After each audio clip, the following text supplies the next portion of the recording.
Live from our JBS studios this Tuesday afternoon, August 4th, 2015.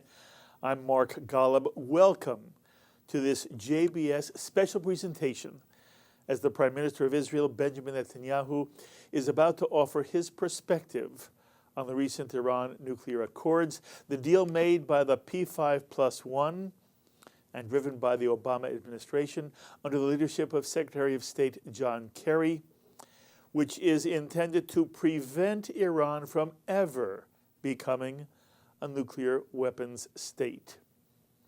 Of course, ever since the Iran deal was announced on July 14th, there's been enormous controversy over whether the deal does, in fact, protect the world from nuclear Iran, or whether it actually paves the way for Iran to gain nuclear weapons.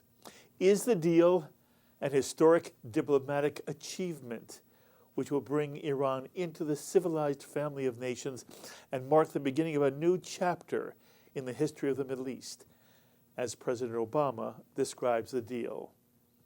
Or is this deal an historic mistake, as Prime Minister Netanyahu describes it, which will at best only delay Iran's developing nuclear weapons, and at the same time will put $150 billion into Iranian coffers to be used, at least in part, to fund terrorism around the globe? And there's a large percentage of American Jews who lean toward the deal's being an historic mistake. So today, Benjamin Netanyahu is expected to come out strongly against the deal and will encourage American Jewry to lobby Congress to block the deal in the Senate and in the House, and to muster the votes necessary to override an expected presidential veto. And here in our JBS studios, I'm so pleased to be joined by a dear friend and one of the most thoughtful and insightful analysts of Jewish life today, distinguished fellow at NYU Law School and an author, Thane Rosenbaum. How lovely for you to join us. Always, Mark.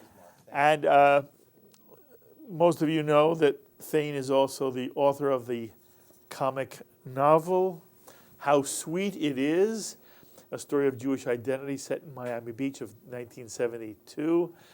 And how's the book doing? It's doing well. Thank you all for purchasing and reading. Okay. We're waiting for Mr. Netanyahu to begin his remarks. The minute he comes on screen and the broadcast begins, we will take you to Jerusalem. But let me just tell you what you should expect here in the next hour or so. We'll probably go longer than an hour. We're going to listen to Benjamin Netanyahu's remarks. Thane and I will come back and offer some of our own thoughts. And then we will go to the phones, and we will both bring in some distinguished analysts by phone for you to hear. We will also open the phones for you, so that if you have a comment you'd like to share, we want to hear from you. You can, chime in any way you wish and speak to me or speak to Thane. And again, on JBS, tell America what you think about the Iranian deal and whether you believe it is an historic achievement or an historic mistake. Thane, what do you look for in the Prime Minister's remarks today? Well, Mark, first of all, I think we all have to be reminded that we're living through extraordinary times, especially for people in the Jewish world, which, by the way, makes this show and your presence here all the more vital. I know in my lifetime I've never lived through anything like this. When you think about the resurgence of anti-Semitism throughout Europe, the ongoing existential crisis in Israel and the Middle East, Gaza, and American Jewry's own conflict and ambivalence with itself, the infighting. Talk about that for a moment. In what sense are American Jews ambivalent and dealing with their own sense of inner conflict? Well, I think that what we're here today, what we're waiting to hear is Netanyahu speaking to American Jewry. Is he speaking to the American people? He's already spoken to Congress twice. It is interesting to think who is his audience today.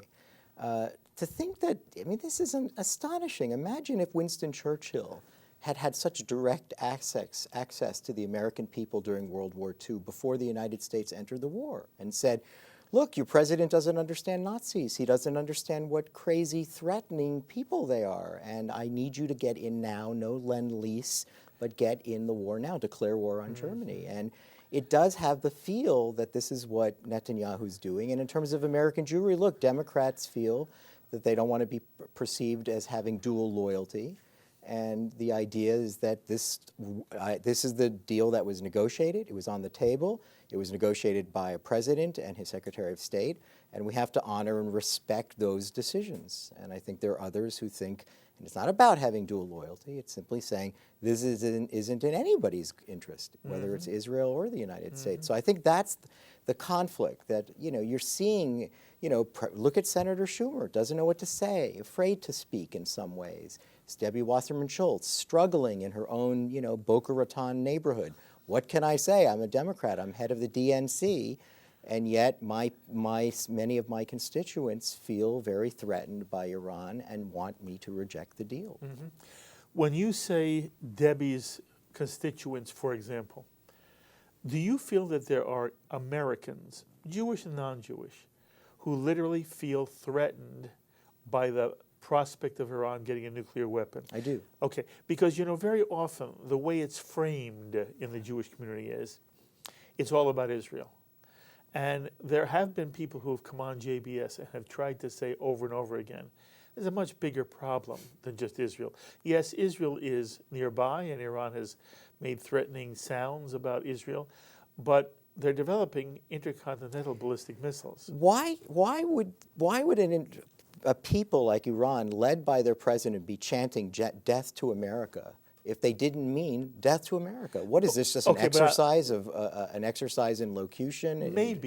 Maybe that's rhetoric, and that's what people. But people say that about Hitler. Yes, we've learned through Hitler that you take people at their word. Take them seriously. If they have a problem internally in their politics, then this is a serious problem, because we're not going to treat you as if you're joking. We're going to treat you, when you chant in the street, death to America, that you're declaring war on us, and that we can't take you very seriously if you can't recognize Israel's right to exist, and if we're the great Satan and they're the little Satan, we don't know what to believe, and we have very good reasons to suspect that you will cheat and that you're not honest in your negotiations. Incidentally, Thane, everybody talks about how Iran has never kept any of the agreements it has signed in the past. Why should anyone now assume that they will honor this deal? Nobody should. By the way, President Obama said they may cheat.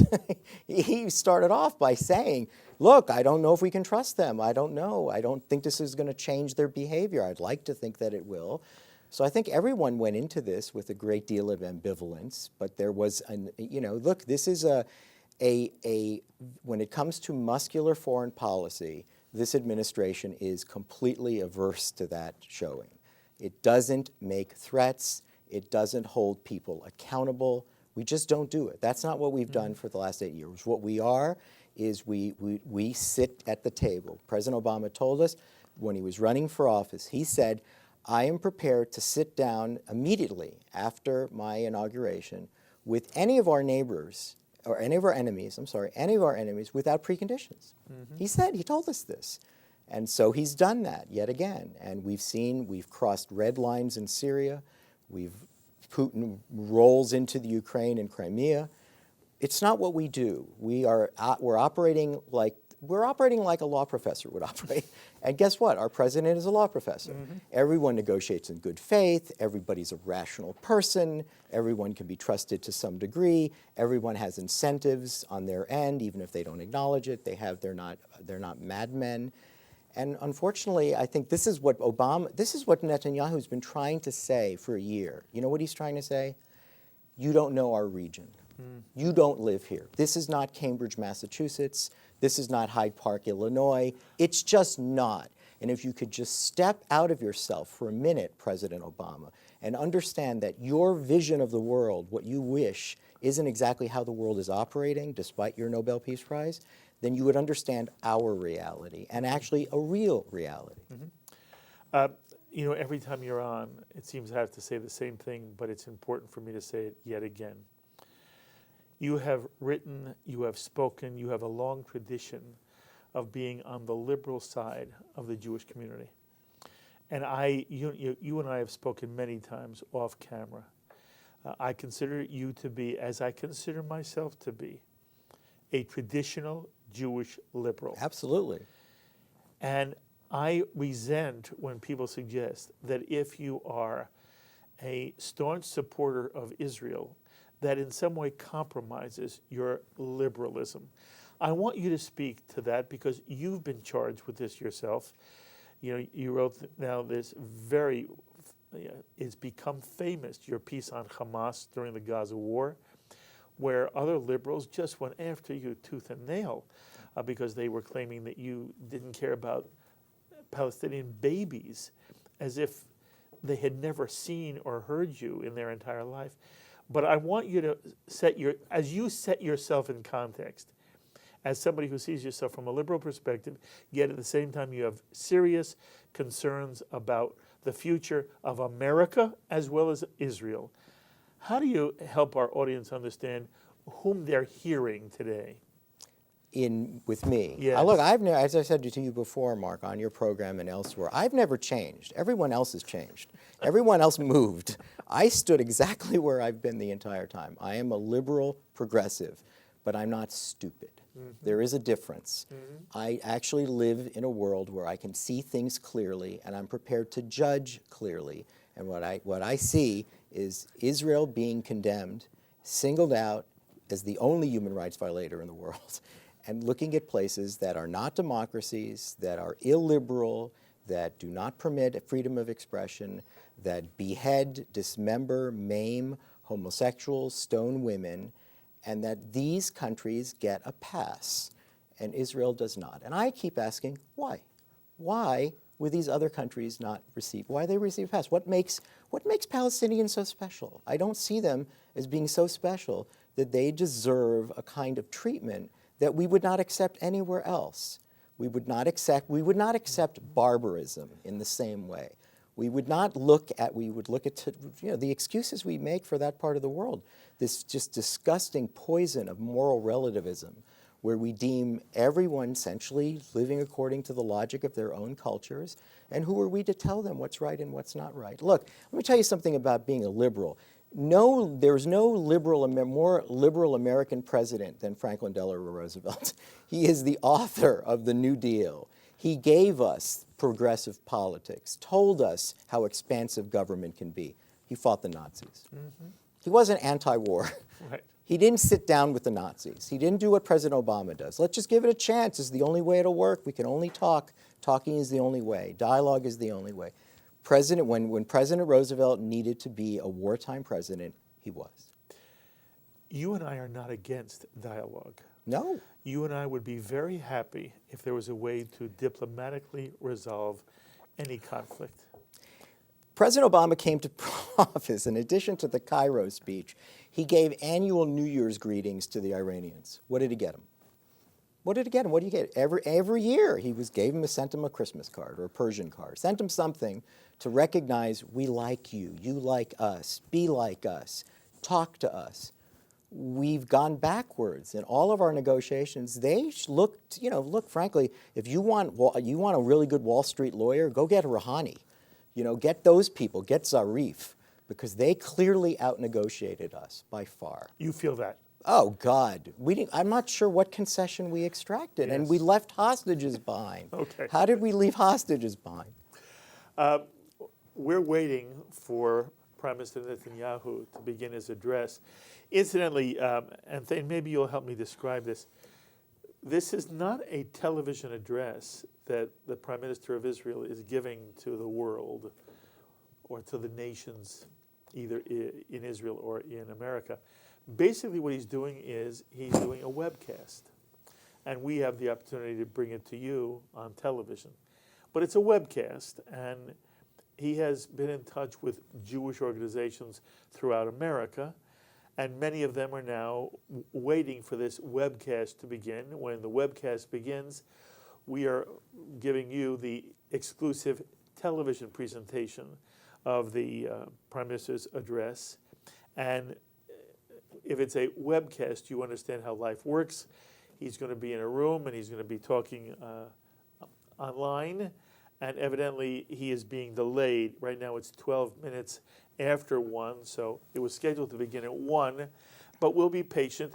Although, let me say to the control room, I'm hoping we do confirm that, in fact, this still is scheduled, yes. And the control room is saying to me, yes. Mark, Thane, our audience, just be patient. We'll be bringing you Prime Minister Netanyahu's remarks as he talks about the Iran deal. While we wait, I want to come back to this issue of dual loyalty. I talk to many Jews. By the way, this is what I experience. I can find no one, Thane, who loves the deal. It's not do you support the deal or do you oppose the deal. What I find is, how much do you oppose the deal? Many people say, it's not a good deal. They'll say things like, it was the best we could have done, and the deal's a done deal, and so now we have to play the hand that's been dealt. And it doesn't matter whether Obama has made mistakes. Yes, he did. But the mistakes have been made, and now we're stuck with this hand that we've been dealt, and that it would be worse for America and the world if Congress went in and in some way blocked the deal. The president seems to have the votes that the veto would never be overridden in either house. But the argument is that the Jewish people should sort of keep their heads down.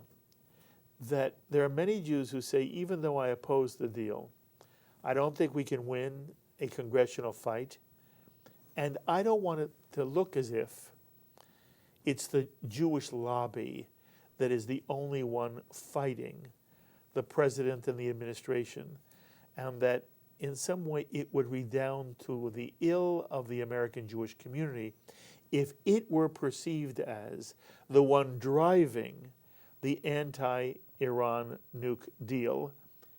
And it would also make it look like we care more about Israel than we do about the United States. So for all of these reasons, I hear Jews saying, be pragmatic and leave things well enough alone. There is a cadre of Jews, a loud, vociferous, bellicose in some way, group of Jews who say, no, we did that in the 40s, and 6 million Jews lost their lives because of it. We're not doing it again. And there is this Holocaust mentality cloud that hangs over Jewish life today, Thane. You've written about it so often. As there should be. Okay. So I want you to speak to both. We'll take Right. the issues one at a time as we wait for the Prime Minister to begin his address. First, speak about what looks to be Jewish anxiety that we shouldn't cry Gewalt because it'll redound to our ill. What does that tell you about Jewish life today, and how real do you think, how accurately do you feel I've described the situation? Well, to the extent to which it exists, it demonstrates that Jews still don't feel comfortable in their own skin.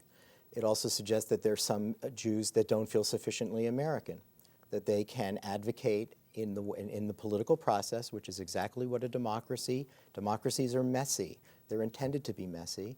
They have cacophonous voices, and Jews should be able to provide their voice, offer their voice as one of them. But remember, Jews were blamed for World War I. They were blamed for World War II. Whenever there's a war, the fear is that Jewish interests will be blamed, that it was Jewish moneyed interests pushed us into war. This is an old canard. This is not the first time. This is the people who you're describing. That's what they're worried about, that this makes the Jews appear that they want to push the United States into a war in which they don't want to do the fighting. Mm-hmm. Right? That they want the United States to play the proxy, let them do the fighting for Israel. And by the way, the Jews aren't going to fight. They're going to be on Wall Street. That's what they're worried about. That perception, that misperception, that the United States doesn't have its own interests in this, that this on some levels I think shouldn't even be argued from Israel's perspective. Because? Because these are long-range ballistic missiles with a country with a long history of shenanigans around the world in terrorism. They've been a chief sponsor of, state sponsor of terrorism everywhere around the world, certainly even in Argentina. and they chant death to America. I mean, what more do you need to know? These are our own threats too. I just did a piece recently for The Tower in which I said, the whole point of long-range ballistic missiles is that it reduces the gap of what distance looks like on a map. It looks like a far distance away, but not in the modern era. You don't need trench warfare when you don't even have any time to dig any trenches. The missiles are on their way, they're on their way. And I think Netanyahu tried to make this point earlier. This is your problem too. Mm-hmm. And my view of it is, but why, this is the point I had years ago with Hamas, right? We withdraw, Israel withdraws, and you kidnap soldiers. Here I have the same question for Iran. We negotiate a deal that is really in your best interest, and you're chanting death to America. Why would you be chanting death to America? You got the deal you wanted. Our own people are complaining about that there were too many concessions. So look, this is an ongoing problem. Jews have not been comfortable here. They don't want to appear to be the ones asking some other parent to send their child off to fight a war and to send their own country to fight a war. But the idea that Congress would step in and provide its own congressional action is not the first time. This happened to Woodrow Wilson. This is not, let's try to remember our history. Woodrow Wilson came back having been the architect of the League of Nations, and the United States said no. And that was the great, here's a guy who won a Nobel Prize for this. So it's not the first time. And by the way, with the League of Nations, there was no existential threat to the United States. We just didn't want to join.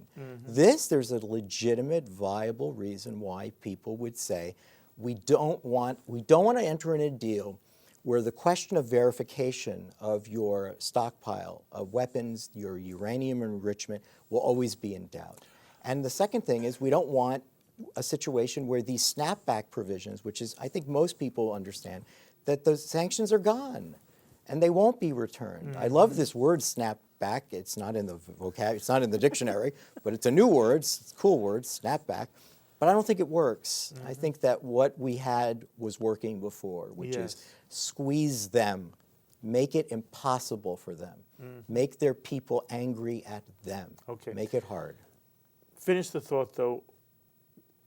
Do you think there's any reason, objectively, for American Jews to worry that if they do lobby against this bill, against this plan, that there will be a reaction among the American people in general against Jews? There might.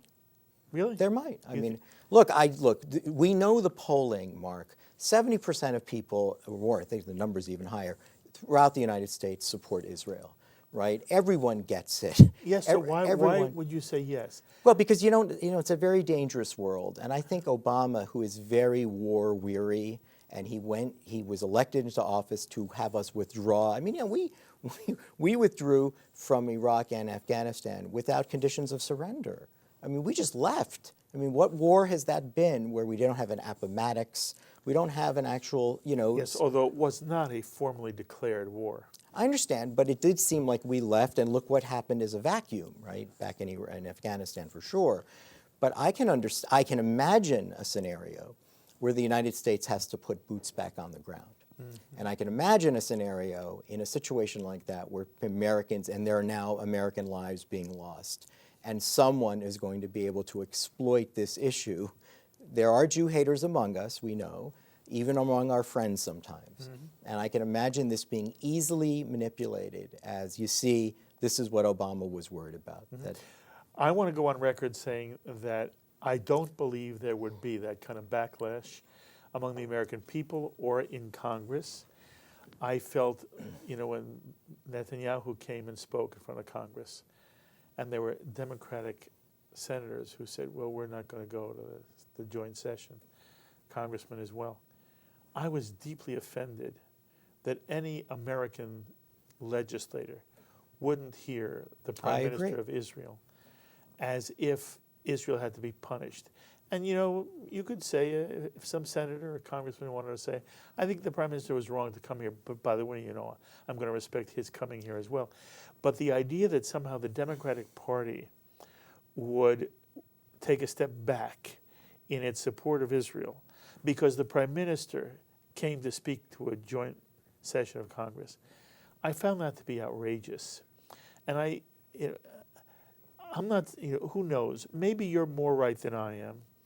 My own feeling is that the American Jewish community must have a sense of itself and must not be afraid. I agree with that. I think we should try our best to not be led by our fears. Yes. If we believe that this deal should be canceled, not ratified, not passed, if we believe it, because we believe it's bad for America and we also believe it's bad for Israel. And if we worry for Israel, we have a right to worry for Israel. As American Jews, we have a right also to be concerned about Israel. As people who believe in democracy, Yes. we should be worried about Israel. Yes, and I believe in some ironic way, there are many, many non-Jewish Americans who have far less problems saying, hey, I don't want to put Israel at risk. I don't want to be at risk, and I don't want Israel to be at risk. So the American Jew has the right to say the same thing. We don't want America to be at risk. We don't want Israel to be at risk.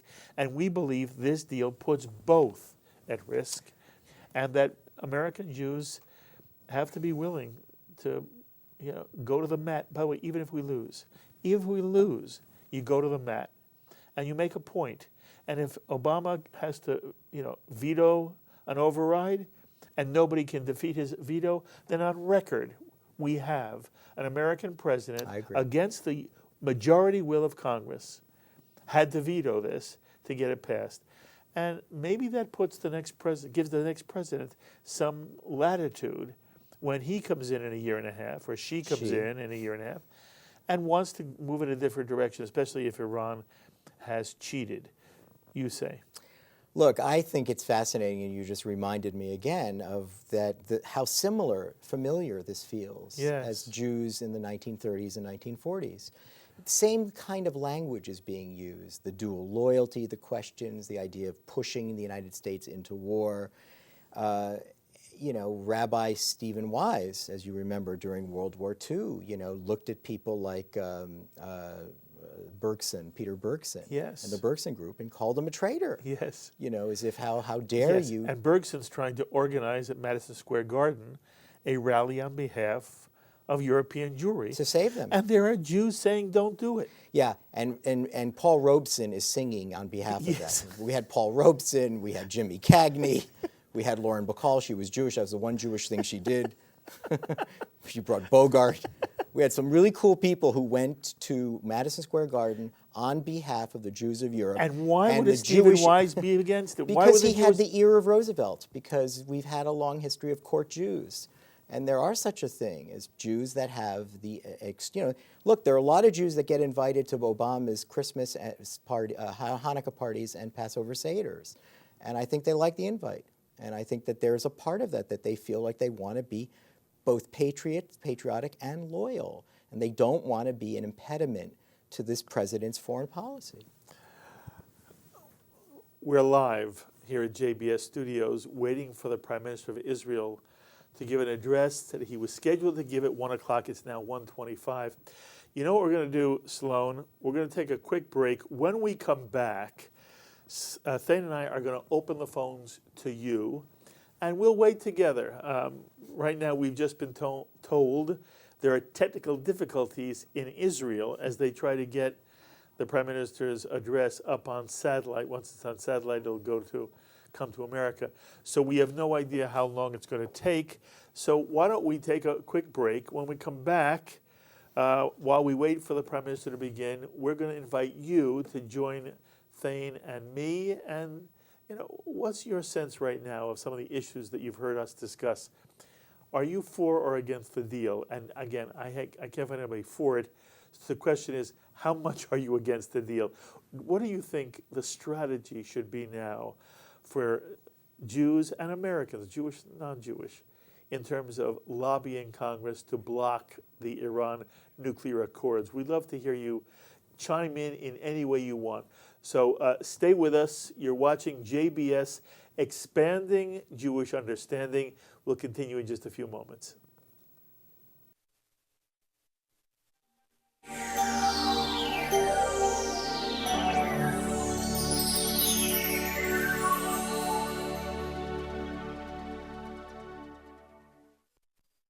Did you miss a program on JBS you really wanted to see? Well, if you use the internet, it's so easy to watch almost any JBS program whenever you want to.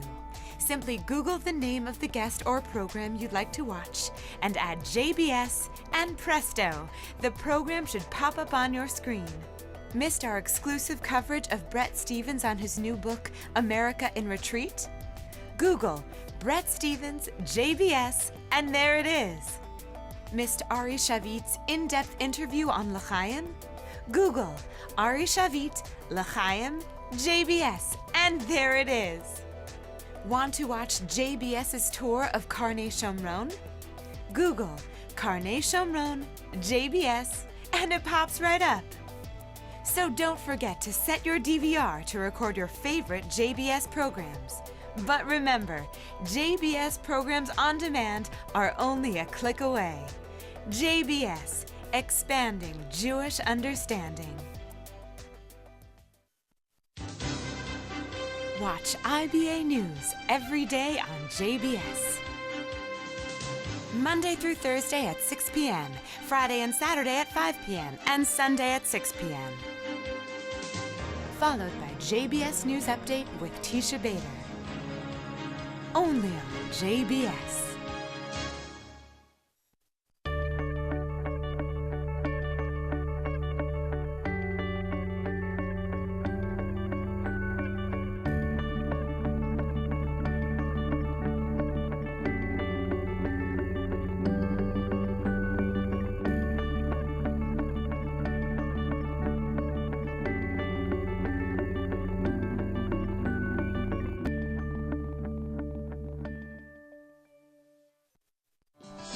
Now you never have to miss a moment of JBS when you're on the go.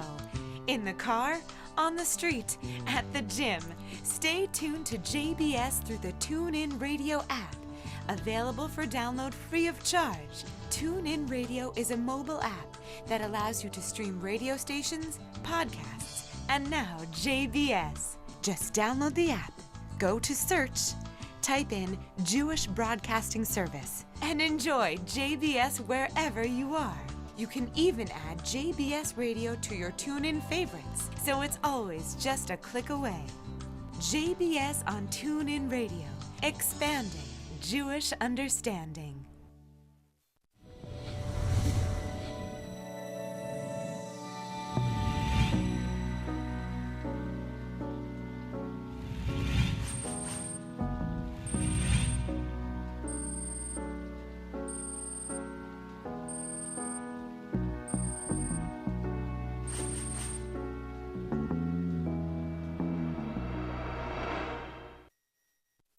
I'm Mark Golub. We're coming to you right now live from our JBS studios, where we're awaiting the address of Benjamin Netanyahu as he will be speaking from Jerusalem about the Iran nuclear deal. And as life sometimes has it, there are technical difficulties out of Jerusalem, and so the telecast that he had hoped would begin at 1 is being delayed. We're going to stay right here. We hope that it'll start any moment, and any moment it does, we'll cut in and bring it to you. By the way, we are also being simulcast right now on the Russian Television Network of America. Здравствуйте, дорогие друзья. It is wonderful to be with you as well. And I'm sitting with Thane Rosenbaum, who right now is working feverishly. No, don't stop. Thane Rosenbaum, who is an author, a writer, a journalist, and he's often writing fascinating columns, and so his job is to take notes as well as participate in our discussion. But Thane is joining me here on JBS, and we're waiting for the program to begin with Benjamin Netanyahu. What we're going to do is open our phones. So Sloan, let's put the phone number up on the screen. And if there's anybody who wishes to participate, whether you're watching JBS or whether you're watching RTN, you are welcome to call us. I will say that if you're watching RTN and you call, you have to speak English. Forgive me for making that a necessary condition, but at the moment this is being broadcast in English all over the country. So anybody who would like to join from the RTN audience, as long as you can speak English, we welcome your being part of the program. 201-242-1142 for anyone who would like to talk about your perceptions of the Iran nuclear deal, or if you heard any of our discussion, the discussion that Thane and I were just having. What about this worry that American Jews seem to have at times of dual loyalty? Do any of you feel that there is, within the American Jewish community, an uneasiness? Does this evoke uneasiness among American Jews? And I have to tell you, and Thane, there are Jews who said it to me. There are Jews who've said to me, you know what, I just don't, we're going to make noise, we're going to lose, and in some way it may redound to the ill of the Jewish community. And I think your point was so well taken. It reflects, there's something of a facade here. And maybe it's the eternal condition of the diaspora Jew. Maybe the Jew will always have a sense of uneasiness, especially if a Jew has a sense of history. The Jews of Germany were the most assimilated up until that point in Jewish history. They had fought in World War I. They felt that they were German Jews. And some of them, by the way, had converted and were German Christians, they thought. And then Hitler came to power. The Nuremberg laws were imposed. There was Kristallnacht, and then there was the Holocaust. And Jews ended up in concentration camps, and 6 million Jews were murdered because of a place where they had felt totally at home. And maybe the Shoah is still so fresh, although it's 70-some years, it's still so fresh that the Jews of America carry with them a certain kind of emotional burden, where as much as we are at home here, there's a feeling, is anti-Semitism just underneath the surface? And despite all the safeguards and the different system we have here, and it's a very different system, it's a unique social experiment, the United States of America. Maybe there are Jews who still feel a sense of uneasiness. Why should we feel otherwise? Honestly, 2,000 years of exile, pogroms, inquisitions, holocausts, rioting, murders, blood libels, Dreyfus affair. Why, this is not just an eternal condition. I don't think we're ever going to get this out of our system. But I don't think Do you feel it? Do you carry it with you? Absolutely. I mean, I think that this is one of the really great reveals of this. We are going to interrupt, and Mark on our phones will come back to you after. But right now we want to go to Jerusalem and hear the address of Benjamin Netanyahu. Some have said that 24 days is not long enough to conceal evidence of illicit nuclear activity. But as leading experts have pointed out, 24 days is more than enough time to clean up a site of all traces of illicit activity.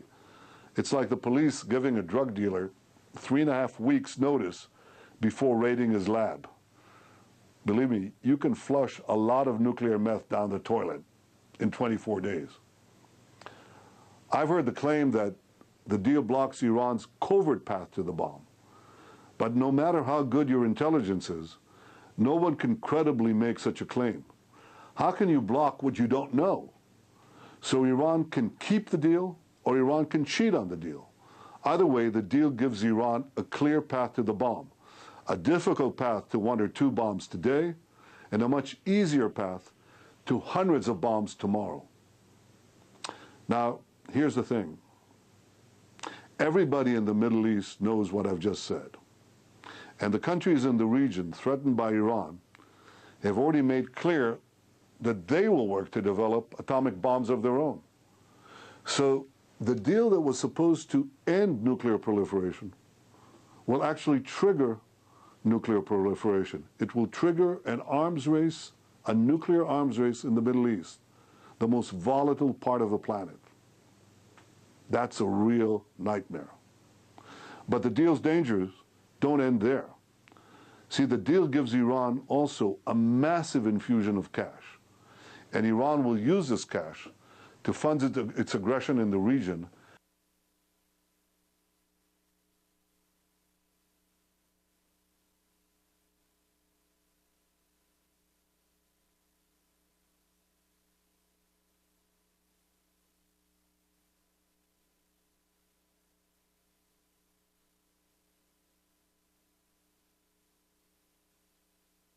And its terrorism around the world. As a result of this deal, there'll be more terrorism, there'll be more attacks, and more people will die. It's been said that most of the money that Iran will get will not go to Iran's terrorism and aggression. Well, let's suppose that's true. Let's suppose that Iran just takes 10% of the money for terrorism. That's 10% of nearly $500 billion that Iran is expected to receive over the next 10 to 15 years. That's a staggering amount of money. And that would turn any terrorist group sponsored by Iran into a terrorist superpower. So for all these reasons, Iran's two paths to the bomb and the cash jackpot Iran stands to receive, for all these reasons, this is a very dangerous deal. And it threatens all of us. My solemn responsibility as Prime Minister is to make sure that Israel's concerns are heard. It wasn't long ago, certainly not that long ago, that the Jewish people were either incapable or unwilling to speak out in the face of mortal threats. And this had devastating consequences. I've been very clear. The days when the Jewish people could not or would not speak up for themselves, those days are over. Today we can speak out. Today we must speak out. And we must do so together. Here in Israel, Isaac Herzog, the leader of the labor opposition, the man who ran against me in this year's election, and who works every day in the Knesset to bring down my government, Herzog has said that there is no daylight between us when it comes to the deal with Iran. This is simply not a partisan issue in Israel.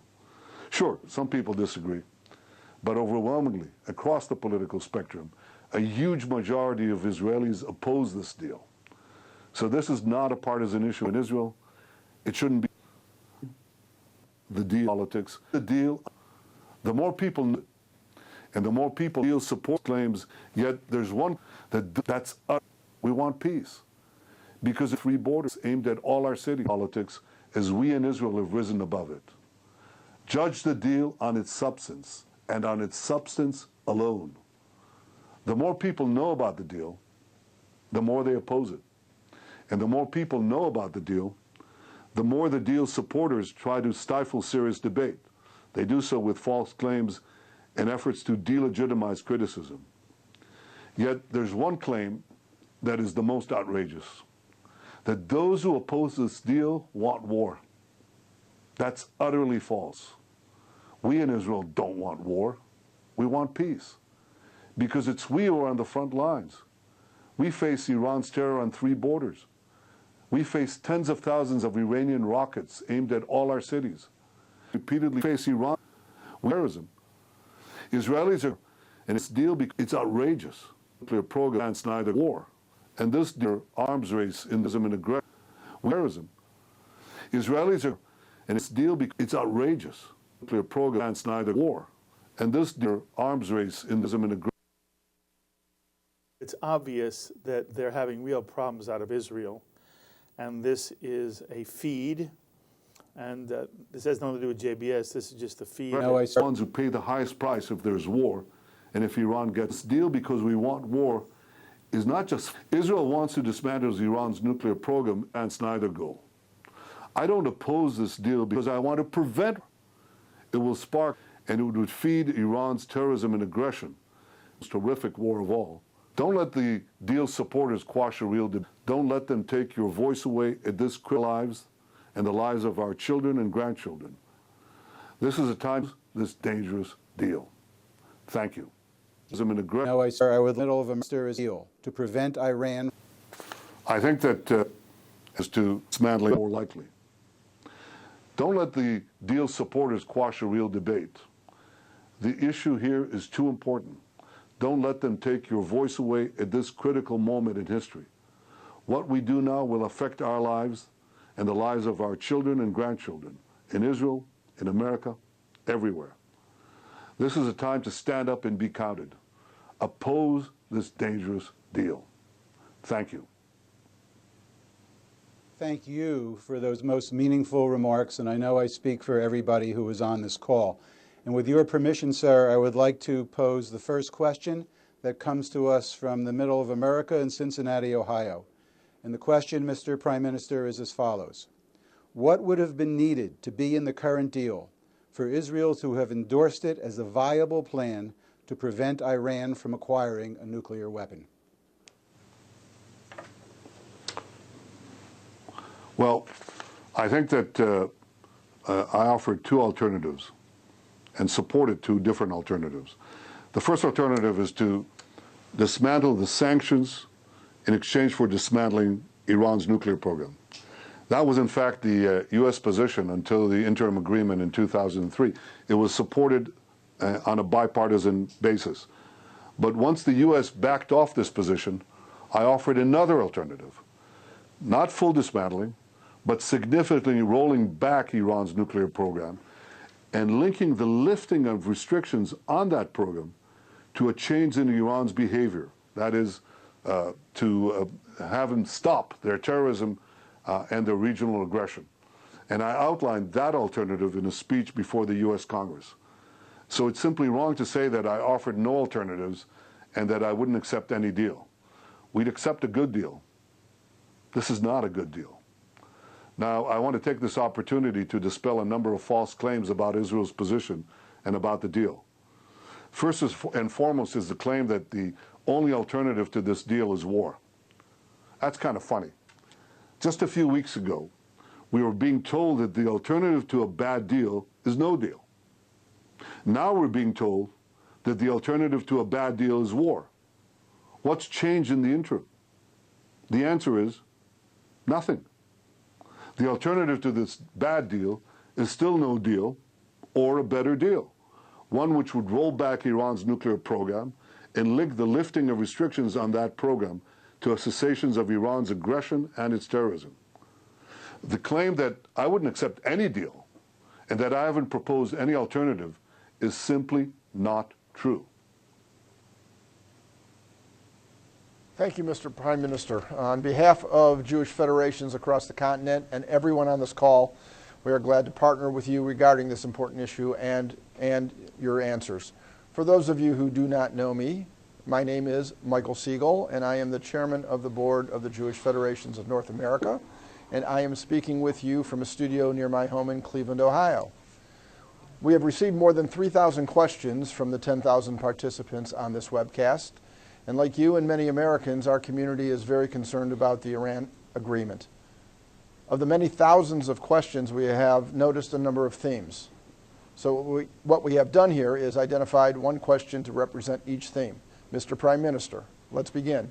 Question number one from Boynton Beach, Florida. If the U.S. Congress rejects this agreement, what are the alternatives to prevent Iran from achieving the nuclear weapons capability? Well, I think I've just answered that. I think that the most important thing is to maintain the pressure. Not merely to maintain the sanctions, but actually to increase the pressure. I think that has proved to be absolutely effective throughout the many times that we've had to deal with Iran. Iran wants two things in this deal. It wants a nuclear weapons capability, and it wants sanctions relief. The negotiations were supposed to make Iran choose between the two. Instead, the deal gave Iran both. It let Iran keep its nuclear program, and it lifts the sanctions for them. So Iran can have its yellow cake and eat it too. There's a myth that the sanctions will collapse without this deal. Well, they won't. If the United States maintains or increases sanctions, two things will happen, Michael. And I think that'll happen after some initial erosion. First, the rest of the world will come around. And there's a reason for that. See, the U.S. economy is 40 times larger than Iran's economy. Iran's economy is about $400 billion, and the U.S. economy is $17 trillion economy. So if a foreign firm or a foreign government has to choose between Iran's economy and the $17 trillion U.S. economy, that's a no-brainer. So I think after some initial erosion, the international community will come around with renewed sanctions. And second, I think the Iranians will come back. See, they need a deal. They need a lot more than any of us needed. The best way to prevent Iran from getting nuclear weapons has not changed. Increase the sanctions, increase the pressure. Don't prematurely give away the best leverage you have. Prime Minister, our second question comes from Beverly Hills, California. We all realize that the disagreement regarding the deal has caused strain between the United States and its allies in the Middle East, including Israel. How do you see the United States and Israel moving forward from this agreement? I think that the relationship between the United States and Israel is so fundamentally strong that it will continue to remain strong because it's based on something so deep. It's based on our shared values. When Americans look around the world, and especially when they look at the Middle East, you see darkness, chaos, savagery, barbarism, and you see one island there, this island of freedom and democracy, Israel. So while we may have a serious policy disagreement on this deal with Iran, I think this is so strong because it's based on our shared values, and that relationship will continue. This policy disagreement has never been personal, and our relationship is strong enough to withstand even serious disagreements, as we have in the past. Look, do I believe that President Obama thinks this is the best way to address the Iranian nuclear threat? Yes, I think he does. Would I prefer not to have this disagreement? Absolutely. But I wouldn't be fulfilling my responsibilities as Prime Minister if I didn't voice Israel's grave concerns about the dangers of this deal. And despite the ongoing disagreement about Iran, Israel and the United States continue to work together, continue to work closely together on a broad spectrum of issues that affect the national security of both countries. A senior U.S. defense official is quoted this week as saying, "We are allies and our cooperation will continue unrelated to this deal." I fully concur. And our final question comes from New York. Although there seems to be political consensus in Israel in opposition, as you've mentioned, to the terms of the deal, there are some veteran intelligence and military leaders who have voiced their support for the agreement. What's your assessment of this difference of opinion? Well, you know, Israel is not only a democracy, it's a Jewish democracy. That means there are a lot of opinions, and everyone is free to express them. Believe me, they do. You see, what's remarkable is not that there are some Israelis who dissent, but the overwhelming unity of opinion across the Israeli political spectrum. I represent the Israeli public. About 70% of the Israeli public agrees with me about the deal. Iran's Arab neighbors, most of them, also agree with me. Recent polls suggest that most of the American public agrees with the Israeli public. They see the anti-American and anti-Israeli rallies in Tehran. They see our flags burnt in the streets. They hear the chants of death to America, death to Israel. They see Iran's terrorist regime continue to develop intercontinental ballistic missiles. I want to make it clear to you. Iran is not building these ballistic missiles, these ICBMs, to hit Israel. They already have missiles that can hit Israel everywhere. They're building these ICBMs to hit you, to hit the United States. You're the great Satan. We're just a small Satan. Iran's dictator, Ayatollah Khamenei, he just published a book in which he called again for the destruction of Israel. Not in a statement, a press release, in a book. He says in recent speeches that despite the deal, Iran's #1 enemy is still the United States of America, and that Iran's conflict with America will continue after the deal. In my years of public life, finding 70% of unity on any issue is exceedingly rare. And when that happens, when Israelis overwhelmingly agree with each other, and when Israelis and Arabs overwhelmingly agree with each other, I think people should pay attention. So here's the bottom line of everything that I've said today. Don't let the world's foremost terrorist regime get its hands on the world's most dangerous weapons. Oppose this bad deal. I want to thank you for your attention, and I want to thank you for your friendship and for your support. I say that on behalf of everyone in Israel. Thank you. Mr. Prime Minister, we thank you for taking the time to speak with this very broad spectrum of the community today. There is no doubt that this agreement has triggered intense debate in our community, and virtually every Jewish organization and federation is concerned about the risks for the United States and for Israel. The time we spent with you this afternoon has been incredibly informative, and we thank you and wish you the best and good afternoon. Thank you. Thank you. Thank you all. Thank you.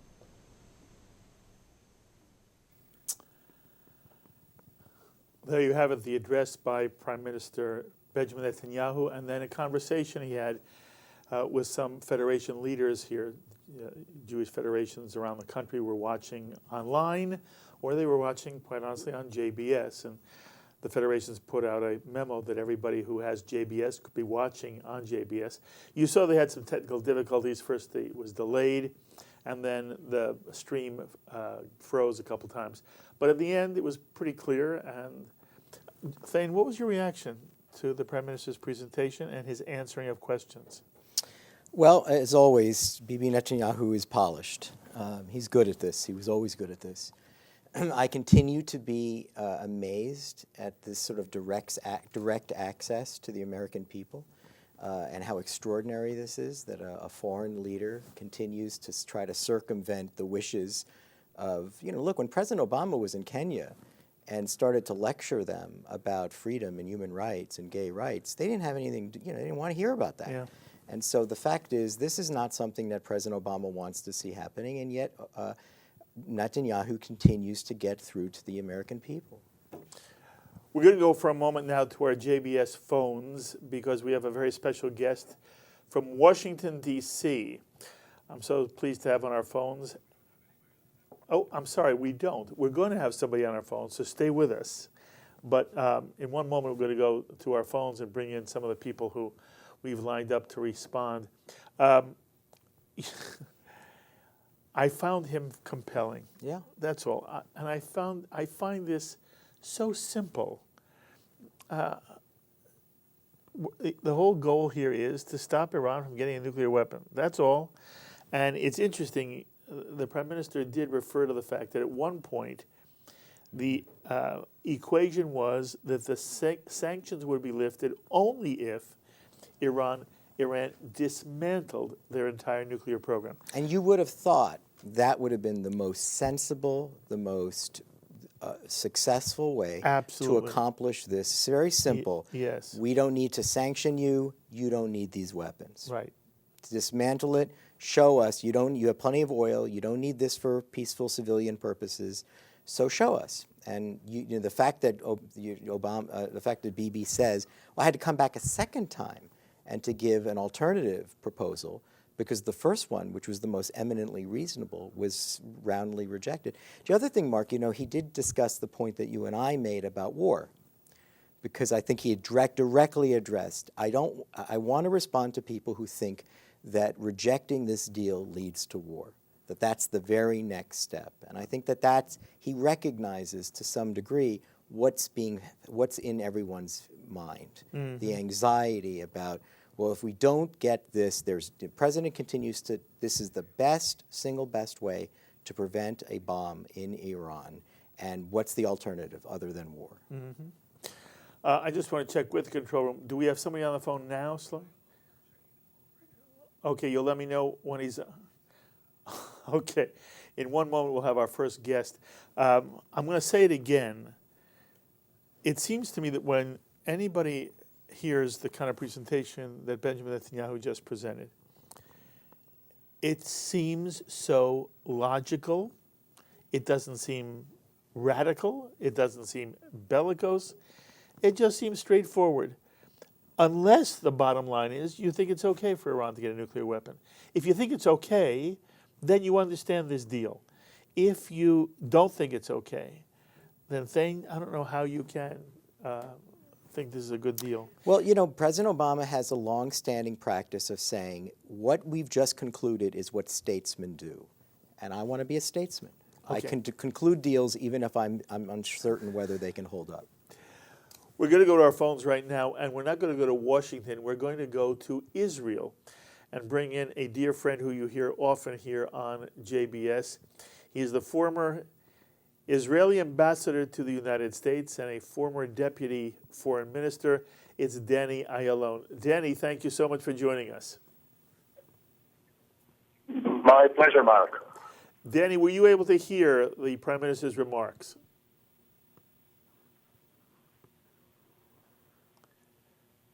Danny, are you with us? Hello, can Hello. you hear me? Yes, can you hear me, Danny? Danny, can you Now hear I can, yes. Okay. Were you able to hear the actual remarks of the Prime Minister? Yes, and I was very impressed. You know, he was as articulate as ever, very coherent.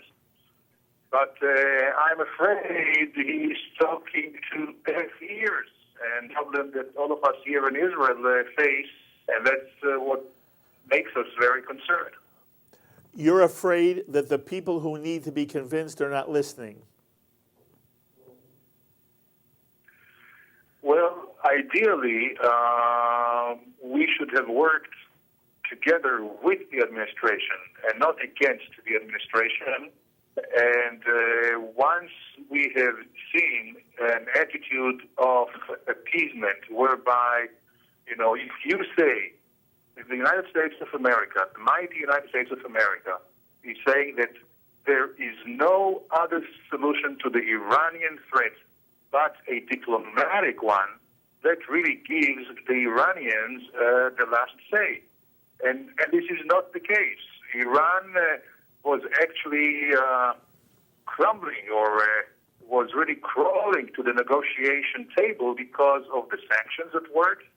And also we know that they are no match to the international community in terms of military power. We also know that these Ayatollahs, as radical as they are not irrational when it comes to their own political system. So with a credible threat, they do buckle down like they did in 2003. The Prime Minister seemed to call upon American Jewry to lobby Congress to try to stop the deal and suggested that if the deal were in some way thwarted in Congress, sanctions that even the United States alone could impose upon Iran, those sanctions would be effective. Do you agree with the Prime Minister? Well, to a certain extent, yes. Of course, it's not ideal once you have the Europeans already running and racing, actually, to Tehran to concoct all their future deals. Of course, we have China and Russia squarely in the Iranian corner.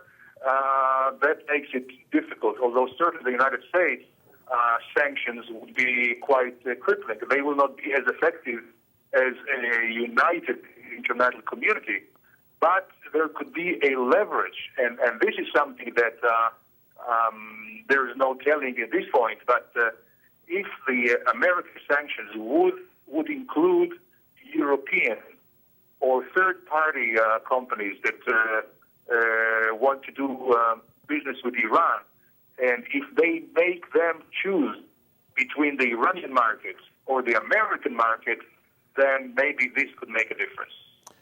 What the Prime Minister is saying is that, and we've heard this also here, Danny, that a large percentage, an enormous percentage of the $150 billion in sanctions relief that would be coming to Iran is right now controlled by the United States.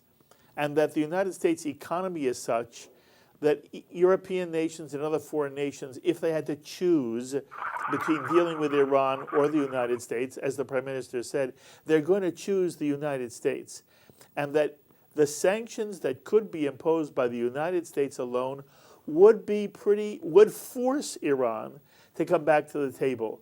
Do you think that description fits the reality as you understand it, or do you think there's a different reality?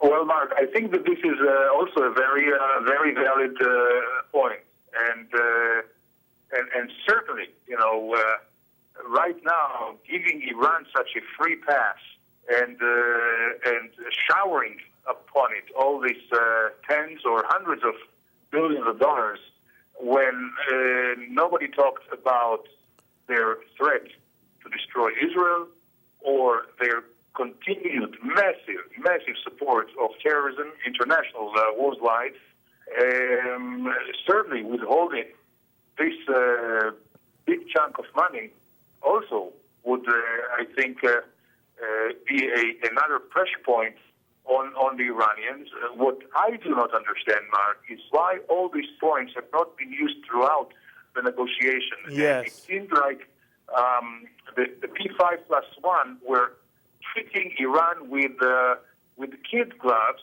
afraid all the time that they would leave the negotiation table. They wouldn't leave the negotiation table because they had much more to lose than the P5+1. So the entire tactical, I would say, scheme of the negotiation was really biased towards Iran, and so is the result in the Vienna Agreement with Iran. So I can certainly understand the Prime Minister with all its concern and frustration, and really speaking from his heart, not just his brains, his heart. It's not just a professional analysis, but it's also something that, we are the people who have suffered not too long ago, 70 years ago, from a Holocaust. And here we have a power which not only denies the Holocaust, but threatening another one. And Yes. to give them such a sweetheart deal is something which boggles the mind. Okay. Danny, I've got Thane Rosenbaum here as well. He has one question for you. Hey, Danny, you may remember you and I just recently had dinner at our mutual friend Naomi Vilko's house. Danny, the one question I have is, President Obama has repeatedly said that there's no way to roll this back because the Iranians are really smart and they have brains and it's in their head already, and the information on how to to make a bomb is already there, and as if the genie is out of the bag. Is that something that in your various diplomatic positions that you've held, is that something that makes sense to you, that we simply can't do anything to roll it back because the Iranians have the know-how on how to do this and they will eventually be able to do it no matter what we impose on them? Well, not quite, because, theoretical knowledge is one thing, but then having the infrastructure and building it is another thing. And the theoretical knowledge, every graduate, I think, of nuclear physics today pretty much has the knowledge. But if you dismantle, if you take away not just the yellow cake, but the infrastructure, that means dismantle the centrifuges. And once you install new centrifuges, it's very easy to detect in the future. So I don't buy this, that you cannot take away the knowledge. The knowledge is secondary here. It's more important is the infrastructure. And once they keep the infrastructure, no matter how many, they keep 6,000, 7,000 centrifuges. If they add more, it will be harder to detect than if they had zero and put the first one installed. So from all sides, as we analyze it from a professional point of view, we see a deal which really is totally dependent upon the goodwill, implementation of it, the goodwill of Iran. And we know that they have a very bad deal, a very bad will. Danny Ayalon, you know how much I always love speaking with you, and you always make yourself available to us. I am very, very grateful, and we'll continue the conversation very soon. Thank you very much, Danny. Thank you. Be well. That was Danny Ayalon, former Israeli ambassador to the United States and a former deputy foreign minister of Israel. We stay on our phones, and right now we stay in New York. Is it New York? Somewhere in New York. We are thrilled to have on our phones someone you know very well here at JBS, the Executive Vice Chairman of the Conference of Presidents of Major American Jewish Organizations, Malcolm Hoenlein. Malcolm, thank you for joining us. You're very welcome from Washington. From Washington, thank you, Malcolm. Okay, Malcolm, did you get a chance to hear any of Netanyahu's remarks? Yes, absolutely. We heard the whole thing. What did you think? The conference was pleased to be a co-sponsor of bringing that, and more than 15,000 people altogether, we believe, participated in this really historic call, where some technical glitches at the beginning in the Jerusalem side, but that was corrected, and the Prime Minister made a impassioned statement giving his position and his concerns about the deal. So what was your assessment of his remarks? I think that he laid it out in a way that is very compelling and adds to the discussion. We've tried to present all points of view in this since the deal was proposed, but the Prime Minister comes with great authority, and I think people have to hear what he has to say and will evaluate it. They come to the conclusion, and especially the urgency that he brings to the message. You know, so I think, yes. We've heard a lot of that message before, and many of the things he said, as he described all the reasons why he's opposed to it, why he thinks all of us should be opposed to it. We've heard these very arguments over and over again. And Malcolm, to some extent, they seem so obvious to me. And I'm sitting here in studio with Thane Rosenbaum, and we've both been saying the same thing. They seem so obvious and so clear. And Thane alone, who you just heard on our call, right. Danny said, you know, the deal now rests totally on the goodwill of Iran, and there's been nothing to indicate that Iran has ever been willing to live up to a deal and is ready at the moment to sort of change its perspective. It seems to me, Malcolm, that this puts someone like yourself, who is a major institutional leader on the American Jewish scene. It's you, and it's the David Harrises, and all the individuals who lead major Jewish institutions. The question that the Jewish community now wants to hear you answer is, what should we do? What should the Yidden do? What should the average Jew who really believes this is a bad deal for America and for Israel, what should we do when we hear people say Jews should keep their head down, and they, just like we didn't make World War II the Jewish war, we should make the Iran issue a Jewish issue. And therefore, I'm asking you, from your perspective, what do you want to try to do now, and what do you advise average Jews to do now? Do we, in fact, lobby Congress not to pass this bill? You've raised many important questions. I want to start with the first about that the Prime Minister said it before. What I think is different is that the facts that have been revealed since the Prime Minister made these comments early on, especially about the side agreements with the IEA, other things, give greater urgency to his word. There's more substance to his claims and the concerns that we all feel. So I think when you put it in the context, now that we've read the actual legislation and we saw the UN resolution, which is equally troubling, so this becomes, I think, a different setting for his remarks. The second thing is about what people should do. I agree this should not be, and we have worked hard not to let this be Israel-centric or a Jewish issue. Israel has a right to express its views. It is a major factor in this because of Iran's threats to annihilate them. As recently now as the new book that Khamenei put out about Palestine, where he talks about the elimination of Israel, but through attrition and through other means, but a continuing chance of that to America and that to Israel, that we have to take all of these things into account and understand how serious the decision that's involved here is. That this is not something we take lightly. This is not a battle of words. And it is not between people who want war and don't want war. No one wants war. We certainly don't. And it's a mistake and very unfortunate that some, even in official positions, have made that linkage. And, talked about the onslaught of tens of millions of dollars, et cetera. We've heard that before. It is very dangerous talk, and I hope that it will cease. I think that the call to the people now is to educate themselves, is to learn. That's why we did this call. We did many others. We offered all sides. Secretary Kerry spoke, Vice President Biden, and we've had many people, experts, who have come out in opposition to the deal, explaining why. Not rhetorical. We don't personalize it, and we don't politicize it. This is above that, and we can't allow anyone else to do that, isolating us or any others amongst the many people, in fact, the majority of American people who do not like this deal, do not trust Iran. So the American people, all of those who watch your very fine program, have to think about what is their responsibility to future generations. Yes. What do they do? Their members of Congress are going to be home now in the month of August.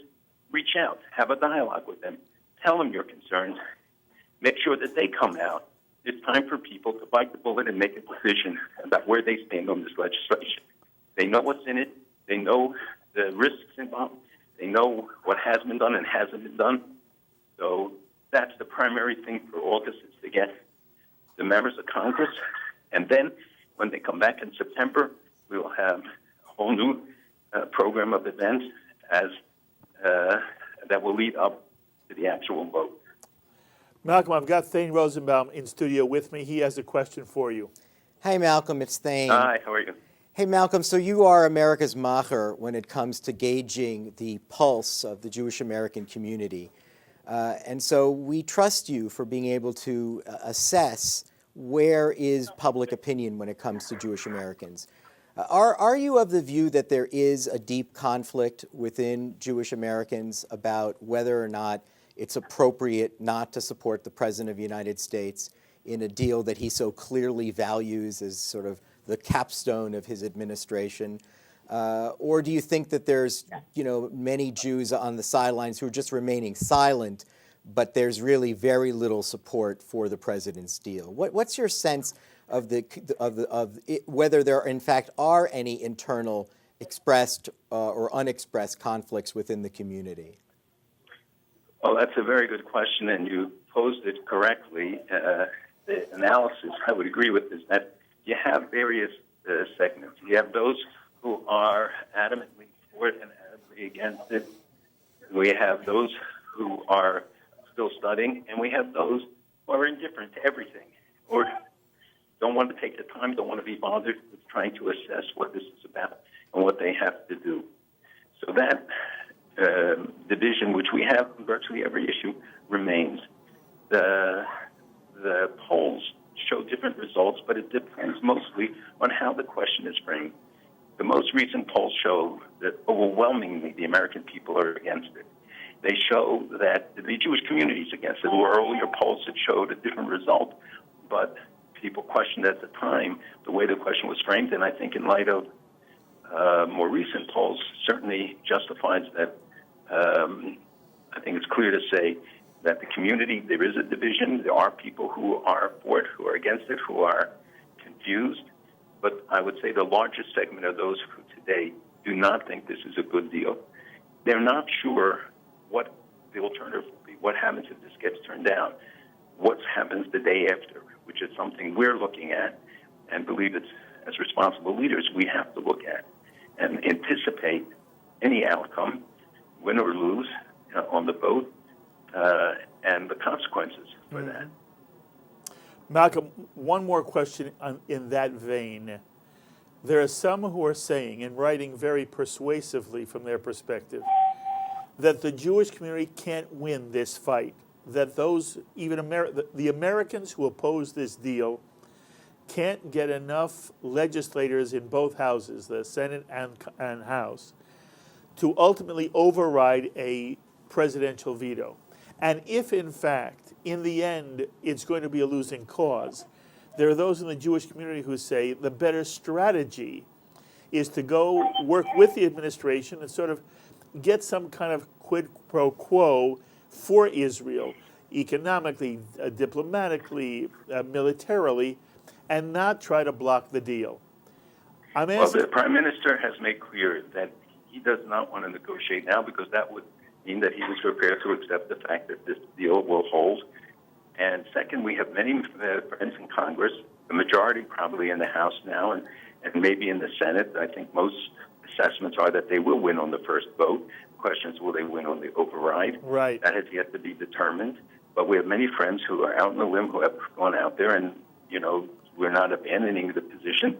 And this is not about win or lose. This is about establishing principle, about educating the community, and about trying to make sure that Iran does not achieve a nuclear weapon. And that also means stopping their terrorism, stopping their violation of human rights, their ballistic missiles program, none of which are covered in this deal.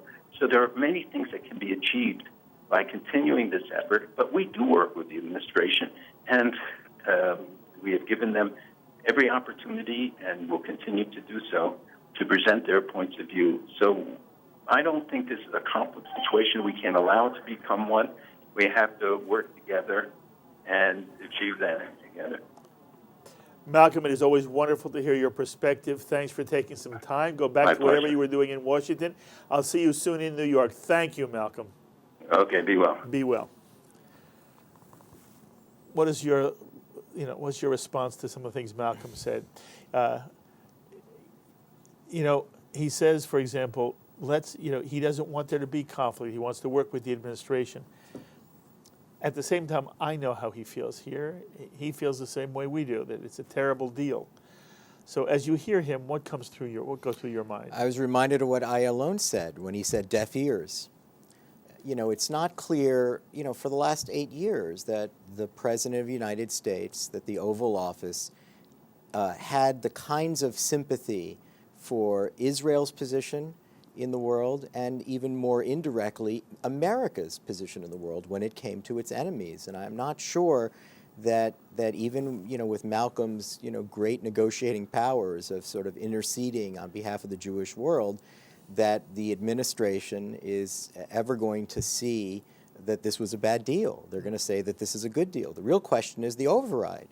The question is, if they have enough votes in Congress, will that congressional action result in a kind of really bitter stain for the President of the United States to have had to override with a veto in order to keep this deal afloat? And I just think that it's very unfortunate. It really is a sort of like a showdown at the OK Corral.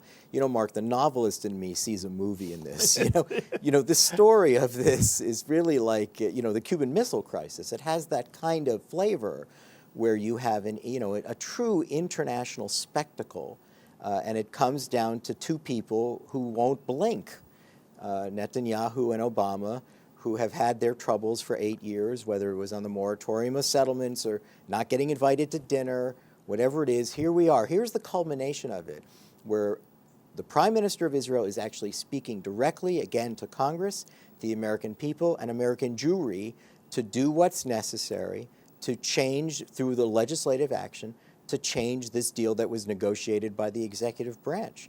The question is, I'm not a civics professor, but this is fascinating politics if you're watching it as a spectacle.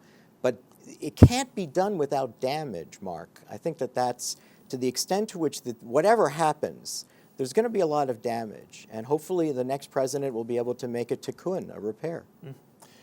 Incidentally, Thane, what do you imagine, what do you fear most if this deal, in fact, is ratified, it goes through, and we live with this process? It's a process. In essence, Iran is supposed to do certain things, and when they do certain things, sanctions are supposed to be lifted. But what's the worst thing that you imagine happening if this deal goes through? The worst thing is the obvious thing, which is that Americans have very short time horizons. We like the immediate soundbite, what's on the news cycle for the day. Right now, the Iranian deal is on everyone's radar. It's really the big story. And what Iran, I think, is looking forward to is an opportunity, just like Hamas. Hamas loves when there's a lull, because when you have a lull, you have tunnels. When you have a lull, you have more bombs. When it's on everybody's radar, it's much easier. It's much harder to act unilaterally. And I don't think anyone believes that the Iranians have any plan to accede to any of the provisions of this deal, and that they start on day one to slowly advancing their version of a tunnel, and their version of a tunnel is nuclear weapons. And then the worst case scenario is that a year and a half from now, we look back and realize it wasn't on the radar, all of the verification provisions didn't work, we were never able to detect what they were doing, and now it's beyond stopping. Okay, and what about the administration's claim that if we work with Iran, we buy time, and that in time, a new generation can grow up and seize power in Iran? Oh, come on. Is the Shah coming back? If the Shah's not coming back, this is utter nonsense. Iran is a theocracy. That's what they are. That's what they do. That's the only way to explain this new book by the Ayatollah, right? That on the one hand, he's saying, look, I have a prime minister and a foreign minister. They can do what the hell they want. But this is my country, and I want Israel gone. And he won't be overthrown? Look, during the Green Revolution, there was an incredible opportunity for President Obama to step up. But he wanted to be conciliatory. He didn't want to act in an interventionist way. I don't know. I mean, the Revolutionary Guard of Iran is incredibly powerful. The Ayatollahs are incredibly powerful. I would love to see regime change, but it's been a long time since the Shah of Iran. People forget Iran and Israel had been friends. People forget that, there was a different Iran. Yes, when President Obama says these are an educated people, it's a tragedy what's happened to these people, because they were a Western country and they went backwards. Mm-hmm. The only where they're not backwards is they still have oil and they have the technical know-how to build weapons. But it's a tragedy, and I just don't see, under authoritarian theocratic rule in the Middle East, there are no changes. Mm-hmm. And you know how we saw that? It's called Arab Spring. Mm-hmm. It didn't really work out that way. The Iron Curtain did fall. People talk about that all the time. I think, again, very different analogy. Yes. I think that the ideology of communism had less legs than Islam ever does. Mm-hmm. Islam is far more powerful. There's much greater buy-in among North Africans, Arabs, Persians. The vast, Mark, the statistics are overwhelming. 70% of people throughout North America, Middle East, Persia, they believe in a strict adherence to Sharia law. Mm-hmm. If you went to the people of Hungary and Poland and Czechoslovakia and asked them honestly how they felt about communism, they would say, we want more Levi's jeans. Right. And we don't hear that being said in the Middle East. Mm-hmm. We hear more stonings, more dismemberments, mm-hmm. more Sharia law. While we prepare for another guest that we're going to call out to, if there's any of you who would like to join the conversation with Thane and me, we're going to put our phone number back up on the screen, 201-242-1142, and we'll try to get some of your calls in. It's a fascinating discussion. Again, from my perspective, while I want to hear the other side, and I said that when we covered the Stop Iran Now rally at Times Square, I want to hear somebody who can present to me an articulate and thoughtful explanation of why this is not a disaster. And I want to hear somebody debate that individual on JBS. Because as far as I can see, all of the evidence seems to show that we have put ourselves in a very difficult position. And as Thane is trying to describe it, Americans do have a very short memory. And Obama will be gone in a year and a half. And it'll be 2 years and 3 years and 5 years. And everybody who is for the deal now will have some explanation of why, if Iran does develop a bomb, it wasn't because of what we did in 2015, but it will be. And I am still waiting to hear somebody give me a really good answer as to why we shouldn't be out of the barricades doing everything we can to stop this deal. We have a lovely man on the line, one of my favorite people, a fabulous journalist who works with CBS News, National News. Dan Raviv is on the line. Dan, thanks for joining us. How are you? I'm fine, Rabbi, and Mark, I've been watching you, on JBS. Good coverage of the Netanyahu event, and of course you and Thane following it up. Totally fascinating. By the way, I'm going to tell you what the leaders of the American Jewish community are doing and why they're in Washington. President Obama has invited them to the White House at 4:25 Eastern Time.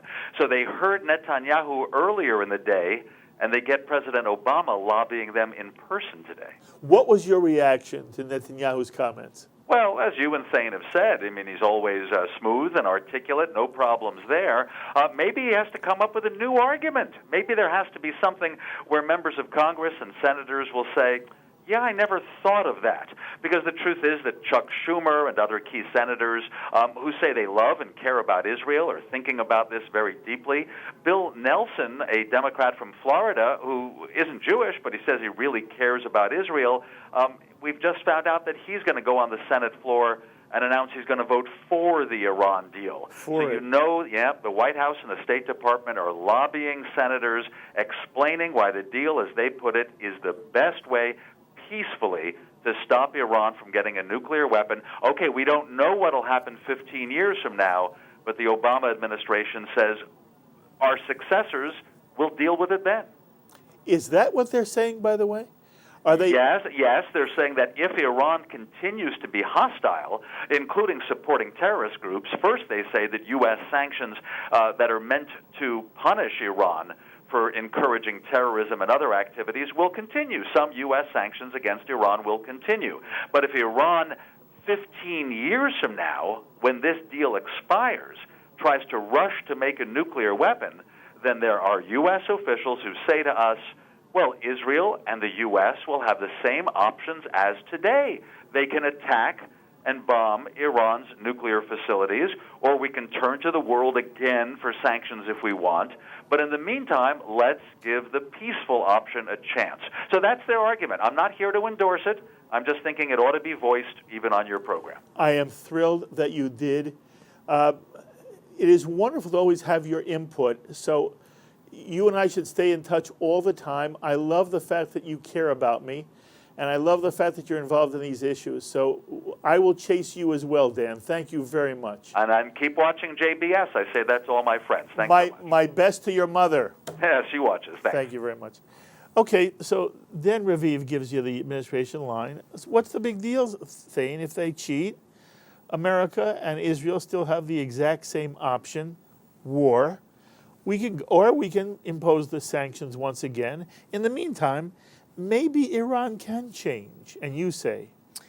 I don't think the verification provisions will work with this kind of a regime, and I don't believe in anything called snapback. I don't believe we're ever going to get this kind of consensus. That was one of the questions I wanted to ask either I alone, because, again, the idea that, there was one argument, will we lose the P5+1 if we continue the sanctions? Netanyahu is of the view, no. Obama wasn't sure. And I think that if we believe that the sanctions could have remained in place, nothing would have been better than that. Mm-hmm. To try to revive them later is difficult, again, for the same reason you and I just talked about, short time horizons. Something else will be on America's plate. This is the United States. This is a very, very complicated world. And trying to revive it, you know how long it took to get these countries together, to marshal together this kind of very intricate levels of sanction? We speak about snapback as if it is so pro forma, so casually. It doesn't seem to me possible that we'll ever get this kind of leverage again. And in terms of verification, we see this all the time. The Israelis were shocked at the number of tunnels. How is that possible that Hamas had? They knew about tunnels. They never knew how many. We always believe, boy, the Israelis in their backyard, they know.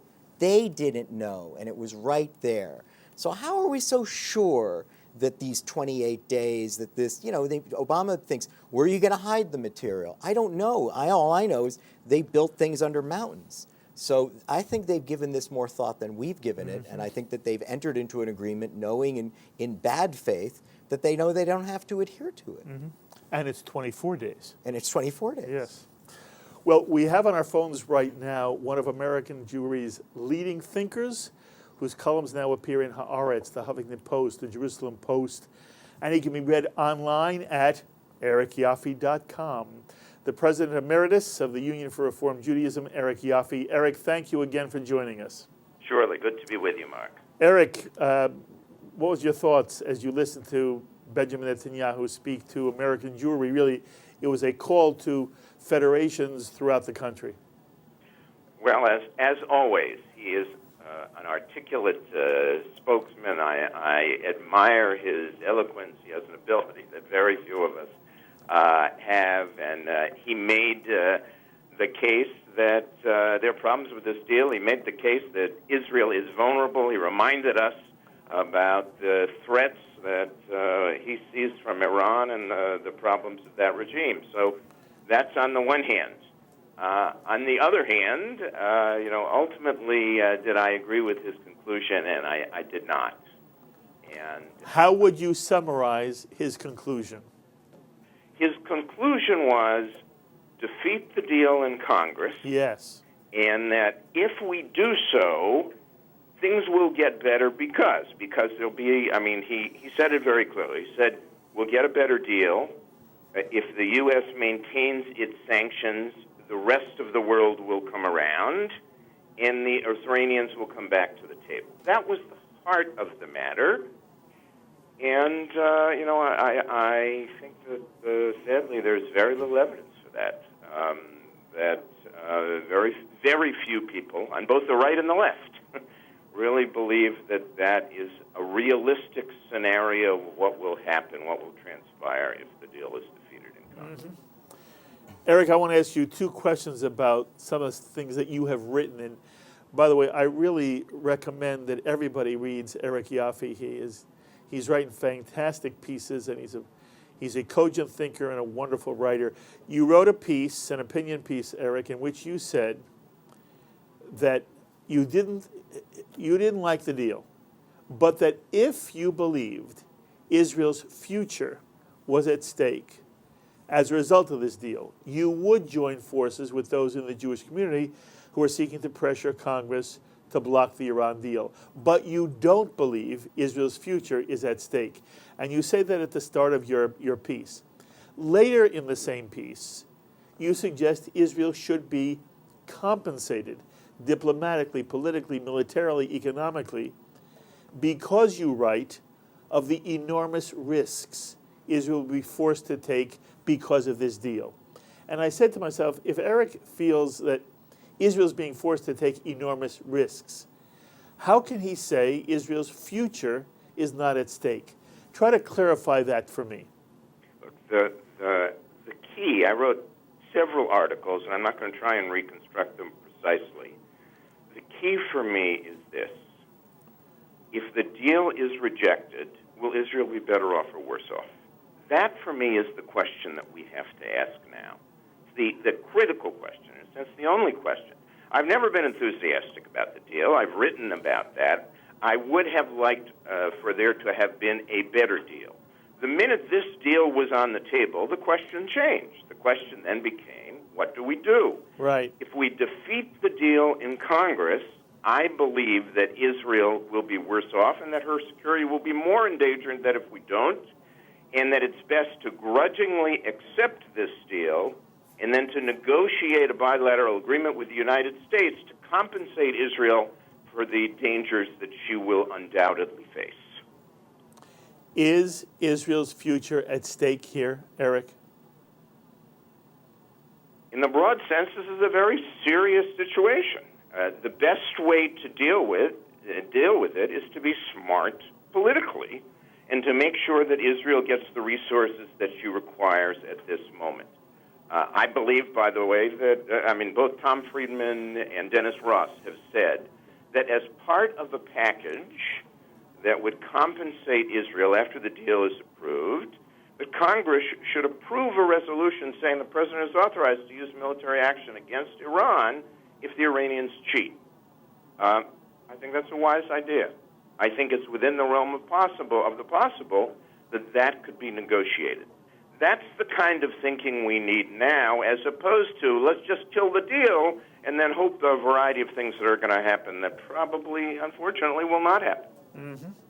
Eric, Thane Rosenbaum is with us, and he has a question or a follow-up. Hi, Eric. It's Thane. Hi, Thane. How are you? Thank you for your comments, and these essays of yours have been really wonderful, so thank you, and keep writing. Sure. Eric, when you speak of Israel being worse off, are you referring to its position geopolitically in its region because Iran will be off and running on a new weapons program, or are you actually talking about diplomatically, domestically, that there might be some fall off in support by the American Jewish community and even worse, Americans themselves because of this dust-up in Congress over the deal? Well, I do think there are political issues, but I'm primarily focusing on the first option, the one that you mentioned. I think the likely scenario is that the sanctions will be dismantled. Our allies will move away, some immediately, some wait, a little bit of time. That Iran's economy will begin to revive. They may or may then not move towards development of nuclear weapons. Perhaps they will, perhaps they won't. But certainly, the inspections and verification procedures will be gone under those circumstances. How is that scenario a better scenario for Israel? And that, I believe, is the likely scenario. Even the Republicans, when you press them, if you defeat the deal, what happens next? They're very cagey. They're very cagey. And Jeb Bush said very openly, he said that we're going to have very limited leverage because, once the sanctions are gone. I mean, America is a minor player in terms of being a trading partner here.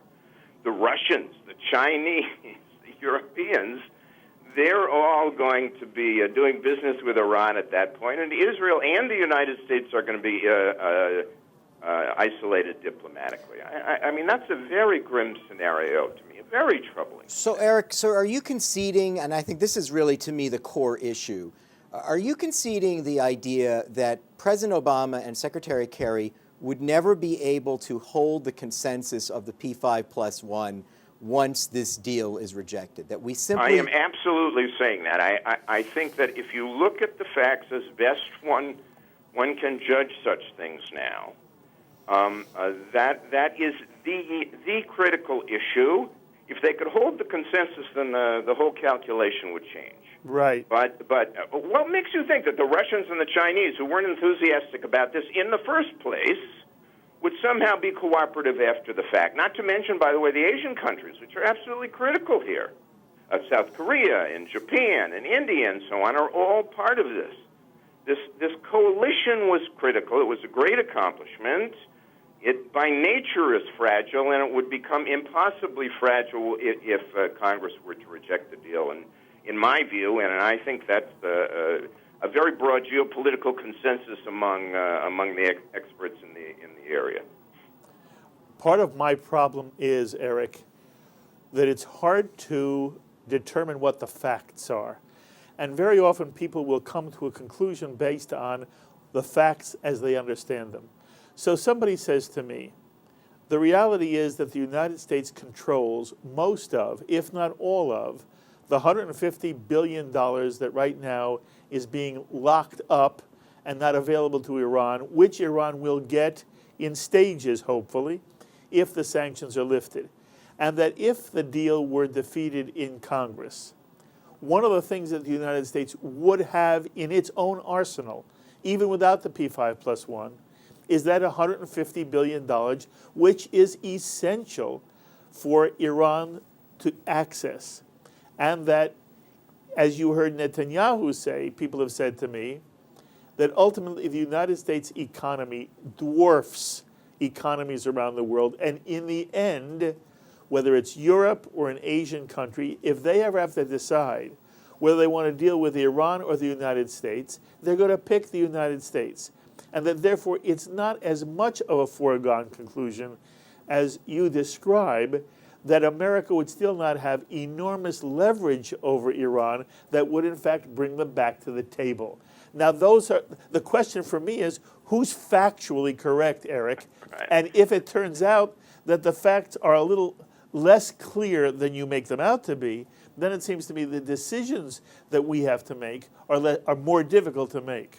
Well, look, I appreciate that, and those are judgments that need to be made. And in my view, having studied this and looked at the facts as best I can and listened to experts who know about things, it ultimately didn't come out to be that close a call. I think our leverage, for example, the banking sanctions that we apply, that's an area where we do have leverage because of our control of the international banking system, and we have used that lever well. But beyond that,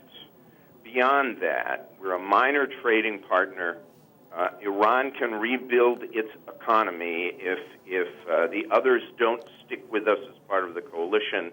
And again, I don't believe there's any evidence that we can count on that. I mean, those of us who are always questionable about trusting the Russians on anything or trusting the Chinese on anything, they're potential major trading partners in this picture, have a huge impact on the economic picture. What makes us think that they're not going to rush ahead, do business with Iran, and help revive, their staggering economy? It just seems to me to be a very unfortunate calculation to be naive about something like that. And I also want to make this clear, Eric, you don't think this is a good deal.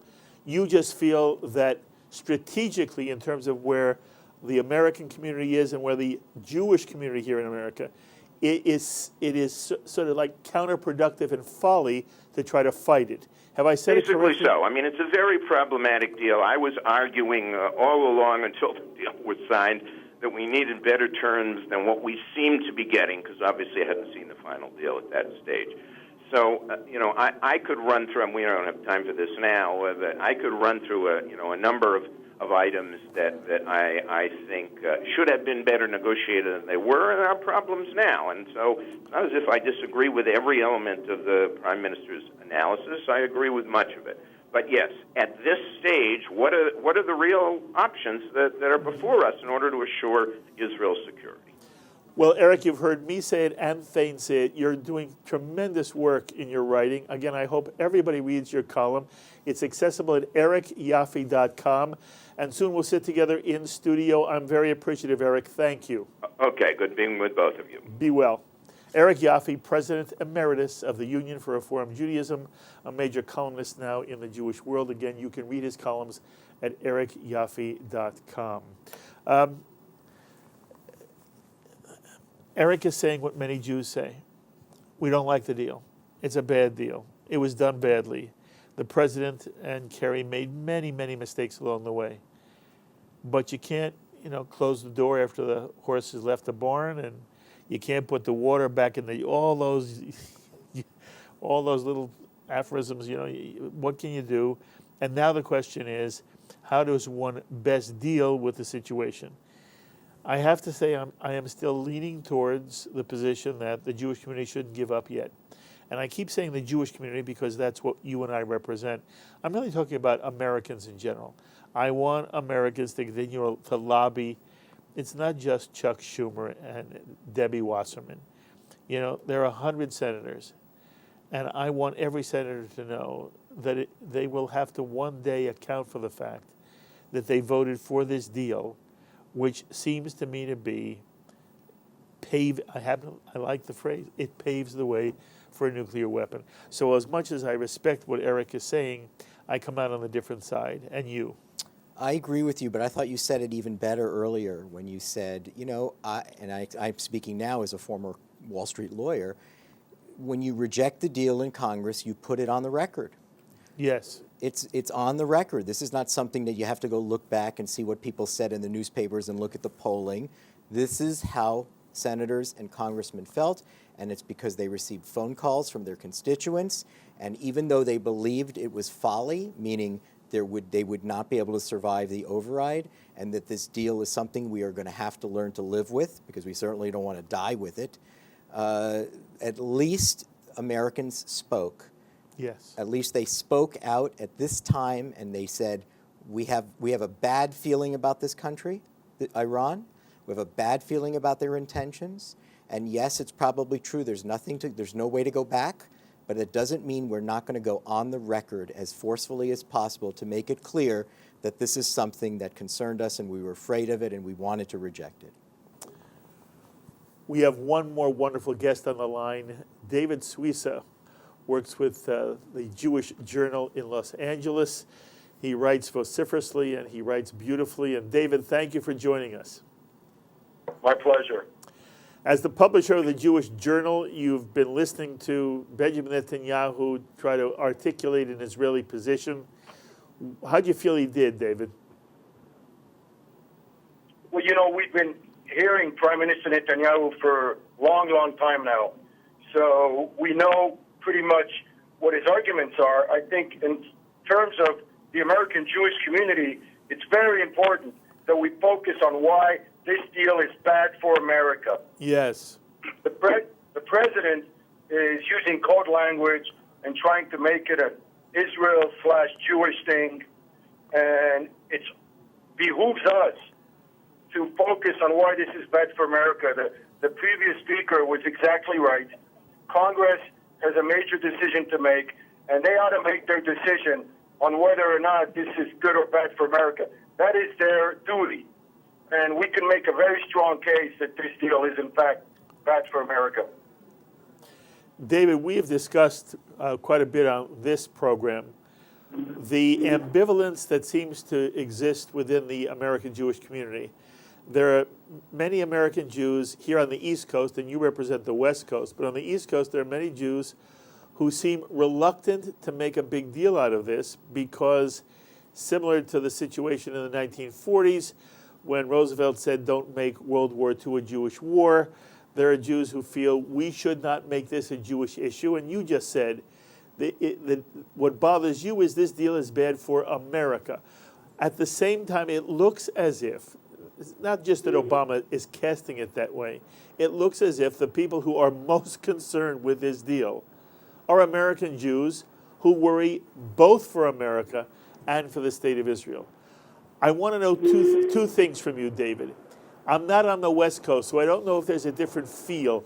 Very often here on the East Coast, we think all of Jewish life throughout America is what we experience, at Zabar's, and I know that isn't true. There are various Jewish Americas throughout the country. But I want to know what your sense is when you talk to American Jews in Los Angeles, on the West Coast. What's their sentiment? And then the second question is going to be, and what do you want your Jewish community to do now in terms of lobbying for this, against this deal, or whether you want Jews to, take a low profile? But take the first question. What's the sentiment you get out there in LA? The sense that I get is that there's a sense of a reflex of loyalty towards the Democratic Party. The Jews who have voted for Obama, they give him the benefit of the doubt. Very few of them have read the agreement. They probably know the broad strokes, and they give him the benefit of the doubt, and they see this very much as a loyalty issue, and they're loyal to the president they voted for and to their party. And that's why you see such a difference between Jews and the nation in general. There's a strong loyalty among the Jewish community. On the second point, I have a tendency not to preach to the choir, so I'm often engaged in people who disagree with me. So when I spoke earlier about how you reach the Jews who are reflexively for the deal because of their loyalty, you got to say it's bad for America. The minute you tell them it's bad for Israel, they get even more for the deal because they see it as a dual loyalty thing. I just focus on loyalty to America. And then the second point I make is that the deal is full of nasty fine print. one thing I've learned about people in general, you hate fine print. It's like the great lease rate, and then all that fine print that the advertisers read. And I wrote a whole column on that last week, and that's a human thing. And this deal, the more you hear, the more you read the fine print, the more you hate the deal, regardless of which party you stand for. David, do you want American Jewry to fight this deal in Congress, or do you think, as Eric Yaffe says, that's a losing battle and it's strategically the wrong move? Yeah, I think the previous speaker was exactly right. When the founders of this country created the Constitution, they did not have in mind that Congress would be a debating society or a rubber stamp for the White House. The idea was not to outsource final approval of the most important foreign policy issue of our time to the international community. Congress has a duty and an obligation to vote on this deal, and I think it's really disingenuous and un-American to tell Congress, go ahead and debate, but God forbid, don't you dare say no. By the way, the person That's not democracy.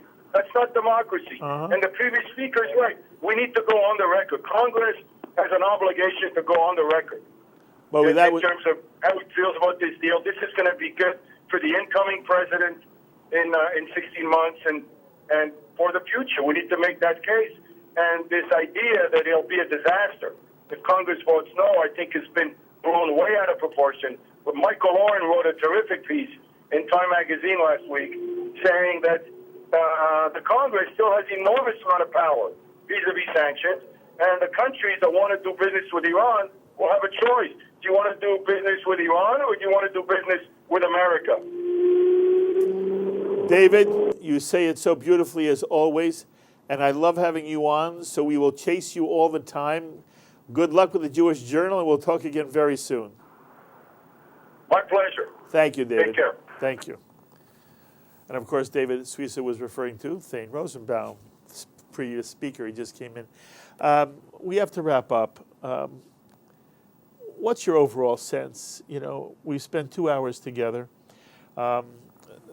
You heard Benjamin Netanyahu. You saw that there were some problems coming out of Jerusalem with the feed. Therefore, it started late.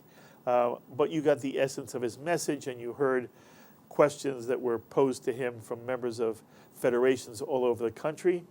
And he's urging us to continue to fight the deal, and that from his perspective, if the deal is defeated, as opposed to the way you heard Eric Yaffe describe it, it was not going to be the end of the world. There were still things that Israel, the United States, and even the P5+1, if they wanted to, could still do to pressure Iran and keep it from getting a nuclear weapon.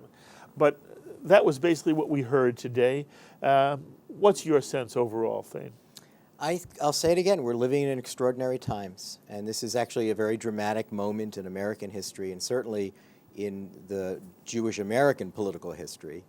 A prime minister of Israel was lobbying the American people. Yes. Lobbying the people. Normally it's lobbyists. Yes, although, to be fair, it really was American Jewry.